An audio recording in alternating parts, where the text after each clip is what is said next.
ఒక ప్రేమికులకు జరిగిన నిజమైన భయంకరమైన సంఘటన అయితే ఈరోజు చూడబోతున్నాం. దీనికంటే ముందు మీకందరికీ ఒక చిన్న రిక్వెస్ట్.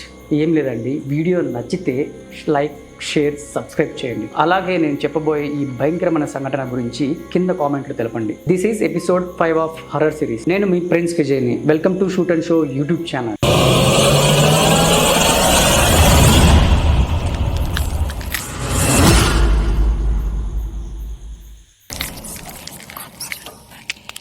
ఈ సంఘటన మనకి సునీల్ అనే ఒక సబ్స్క్రైబర్ విజయపుర నుంచి పంపించాడు. సునీల్ వయసు 28 సంవత్సరాలు. తను విజయపురలో ఒక కంపెనీలో సేల్స్ రిప్రజెంటేటివ్గా పనిచేస్తున్నాడు. తనకి సుశీల అనే ఒక లవర్ కూడా ఉంది. తను ఒక కాలేజ్ స్టూడెంట్. తను హైదరాబాద్లో హాస్టల్లో ఉండి చదువుకుంటుంది. ఒక రోజు సుశీల వాళ్ళ హాస్టల్ మేట్స్తో కలిసి ఊజా బోర్డ్ గేమ్ ఆడుతూ ఉంది. మీ అందరికీ యూజా బోర్డ్ గురించి తెలిసిందే కదా. అంటే ఏం లేదు, దయ్యంతో మాట్లాడించే ప్రయత్నమే ఈ గేమ్ అనమాట. సో వీళ్ళందరూ ఆ రూమ్లో లైట్స్ ఆఫ్ చేసి ఒకే ఒక క్యాండిల్ వెలుగుతూ ఆడుతున్నారు. యాక్చువల్గా సుశీలకి దయ్యం అంటే అంత నమ్మకం లేదు. ఏదో వాళ్ళ ఫ్రెండ్స్ ఫోర్స్ చేశారనే గేమ్ ఆడుతుంది. ఈ గేమ్లో అయితే కొన్ని రూల్స్ అయితే ఉన్నాయి. బట్ అదంతా తను పట్టించుకోకుండా కళ్ళు మూసుకొని మళ్ళీ కళ్ళు తెరిచి వాళ్ళతో గేమ్స్ ఆడుతుంది. కొద్దిసేపు తర్వాత కళ్ళు తెరిచేది, మళ్ళీ కళ్ళు మూసుకొని వాళ్ళతో జోకులు కూడా ఇస్తుందంట. ఓకే, సుశీల అనుకున్నట్లు ఆ గేమ్ నుంచి ఏ దయ్యము రాలేదంట. అంతేకాకుండా నెగటివ్ ఎనర్జీ కూడా ఫీల్ అవ్వలేదంట. దయ్యం రాదు, గియ్యం రాదు అని చెప్పేసి గేమ్ మధ్యలో ఆపేసి అక్కడున్న ఊజా బోర్డుని చింపేసి ఆ చెత్తబుట్లో పడేసింది. ఈ సంఘటన జరిగిన మరో రోజు వాళ్ళ రూమ్లో ఉన్న ఫ్రెండ్స్ అందరూ వినాయక చవితి హాలిడేస్కి వాళ్ళ ఊరికైతే వెళ్ళిపోయారు. ఇప్పుడైతే సుశీల ఒంటరిగానే హాస్టల్లోనే ఉంది. ఓకే, ఇదంతా పక్కన పెడితే అదే రోజు విజయపురలో ఉన్న సునీల్ ఆఫీస్ నుంచి ఇంటికి వస్తే వాళ్ళ ఇంట్లో ఎవరు లేరు. అప్పుడు వాడు వాళ్ళ అమ్మకి కాల్ చేస్తే, మేమంతా మీ చెల్లి బావ వాళ్ళ ఇంటికి వచ్చాము, ఫ్రిడ్జ్లో కొన్ని ఎగ్స్ ఉన్నాయి, ఆమ్లెట్ చేసుకొని తిను, మరుసటి రోజు వచ్చేస్తామని చెప్పేసి కాల్ కట్ చేస్తారు. సరే, మన వాడు కొంచెం ఫ్రెష్ అయ్యి అలా మిద్దెపైకి వెళ్తున్నప్పుడు సుశీల కాల్ చేసింది. వీళ్ళిద్దరు లవర్స్ కాబట్టి సుమారు ఒక గంట సేపు వరకు మాట్లాడుకున్నారు. కొద్దిసేపు తర్వాత సరదాగా సుశీల నిన్న ఆడిన హూజా బోర్డ్ గేమ్ గురించి చెప్పింది. మా ఫ్రెండ్స్ అంతా కలిసి గేమ్ ఆడమన్నారు, ఆ గేమ్ ఆడుతుంటే దయ్యం లేదు, పాడు లేదు, నా నిద్ర వేస్ట్ చేశారని కూడా చెప్పింది. మొత్తానికి మా ఫ్రెండ్స్ అంతా ఊరికి వెళ్ళిపోయారు, ఇప్పుడు నేను ఒక్కటే ఉన్నానని చెప్పింది.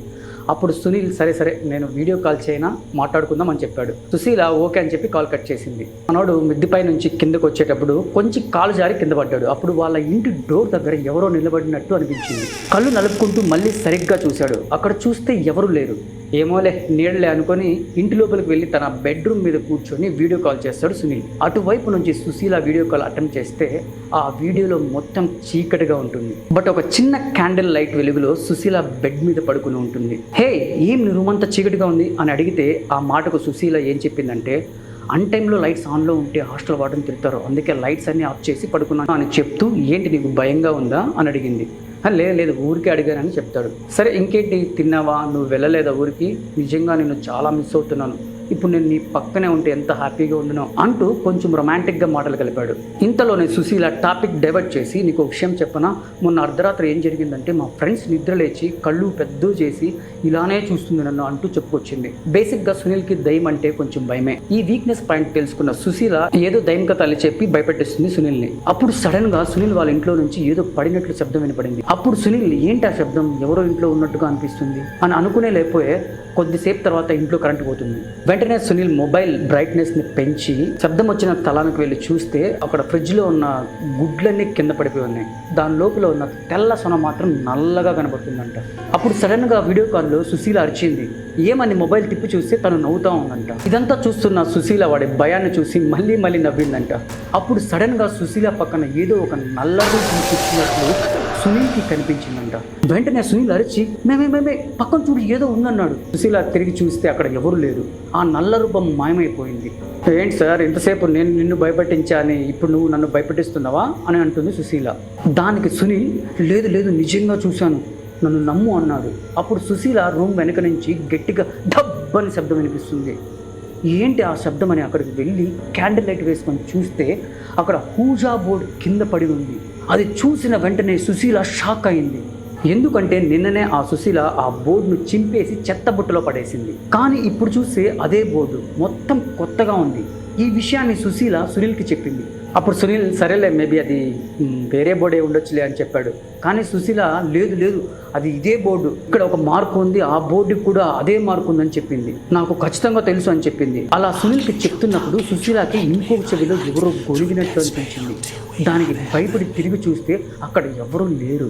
సేమ్ ఇక్కడ కూడా సునీల్కి అలాగే వినిపించింది. ఇద్దరూ భయపడ్డారు. సుశీల నా రూమ్లో ఎవరో ఉన్నట్లు అనిపిస్తుంది, ఈ రూమ్లో కూడా ఏవేవో శబ్దాలు కూడా వినపడుతున్నాయి, ఏంటి మీ ఫ్రెండ్స్ అంతా కలిసి ఏమైనా ప్లాన్ చేస్తారా నన్ను ప్రాంక్ చేయడానికి అని అడిగాడు. దానికి సుశీల లేదు నా ఫ్రెండ్స్ అందరూ ఊరికి వెళ్ళిపోయారని ముందే చెప్పాగా, సరే ఆగు ఇక్కడ ఎవరో ఉన్నారని చెప్పి లైట్ ఆన్ చేయడానికి వెళ్తుంది సుశీల. కానీ లైట్ ఆన్ అవ్వదు. సుశీలకి ఇంకా భయం వేస్తుంది. అప్పుడు సునీల్ వాళ్ళ ఫ్యామిలీ మెంబర్స్కి కాల్ చేద్దాం అనుకుంటాడు, కానీ ఫోన్ స్విచ్ ఆఫ్ అయిపోతుంది. హైదరాబాద్లో ఉన్న సుశీల పరిస్థితి కూడా సేమ్ పరిస్థితి. బయటికి వెళ్దామని రూమ్ డోర్ ఓపెన్ చేయడానికి ప్రయత్నిస్తే ఓపెన్ అవ్వడం లేదు. సునీల్ ఇంటి డోర్ కూడా ఓపెన్ కావడం లేదు. అక్కడ ఇక్కడ ఇద్దరిది ఒకటే పరిస్థితి. అప్పుడు ఇద్దరు రూమ్లో డోర్లు ఒకటేసారిగా ఎవరో డబ్ అని కొట్టినట్టు శబ్దం వినిపిస్తుంది. ఇద్దరికి భయం వేసింది. మళ్ళీ డోర్ కొట్టినట్టు శబ్దం వినిపిస్తుంది. ఇద్దరు మొబైల్ సైడ్ పెట్టేసి రూమ్ డోర్ ఓపెన్ చేస్తే అప్పుడు డోర్ ఓపెన్ అయింది. అప్పుడు బయట వ్యక్తిని చూసి ఇద్దరూ షాక్ అయ్యారు. ఎందుకంటే విజయపురంలో ఉన్న సునీల్ ఇంటి డోర్ తెరిస్తే అక్కడ సుశీల ఉంది. ఇక్కడ హైదరాబాద్లో సుశీల రూమ్ డోర్ తెరిస్తే అక్కడ సునీల్ ఉన్నాడు. ఇద్దరు భయపడి గట్టిగా అరిచారు. అప్పుడు సడన్గా సునీల్ డోర్ దగ్గర ఉన్న సుశీల లోపలికి వచ్చి డోర్ లాక్ చేసి ఘోరంగా నవ్వుకుంటూ తన చేతిలో ఉన్న కత్తితో సునీల్ని పొడిచి చంపింది. మరో పక్కన సుశీల్ రూమ్ డోర్ దగ్గర ఇంకొక సునీల్ రూమ్ లోపలికి వచ్చి డోర్ లాక్ చేసి ఘోరంగా నవ్వి సుశీలని పొడిచి అతి కిరాతకంగా చంపాడు. అప్పుడు ఇద్దరు అక్కడికక్కడే చనిపోయారు. ఇప్పుడు కత్తి పట్టుకున్న సునీల్ మరియు సుశీల ఒకరిని ఒకరు వీడియో కాల్ చేసుకొని ఘోరంగా నవ్వుకుంటూ అరిచారు. అప్పుడు సడన్గా చనిపోయిన సుశీల కళ్ళు తెరిచి చూసింది. ఏమైందని చూస్తే నార్మల్గానే ఉంది. వాళ్ళ ఫ్రెండ్స్తో ఇంకా పూజా గేమ్ ఆడుతూనే ఉంది. తను ఇంతసేపు కల్లో ఉందా లేక నిజంగా జరిగిందా అనేది ఏమీ అర్థం కాలేదు. అప్పుడే తన పక్కనే ఒక నల్ల రూపం కూర్చొని ఉంది. దాన్ని చూసిన సుశీల జోరుగా అరిచి కళ్ళు తిరిగి కింద పడిపోయింది. అంతలో ఆ నల్ల రూపం మాయమైపోయింది. సుశీల ఫ్రెండ్స్ అందరూ తను లేపి ఏమైంది భయపడుకు ఇది జస్ట్ గేమ్ అని చెప్పారు. బట్ ఆ సంఘటన మాత్రము తను జీవితంలో మర్చిపోలేదంట. ఓకే ఫ్రెండ్స్, ఈ నిజమైన సంఘటన మీకు ఎలా అనిపించిందో కింద కామెంట్లో తెలపండి. నెక్స్ట్ ఎపిసోడ్తో మళ్ళీ కలుద్దాం. బాయ్.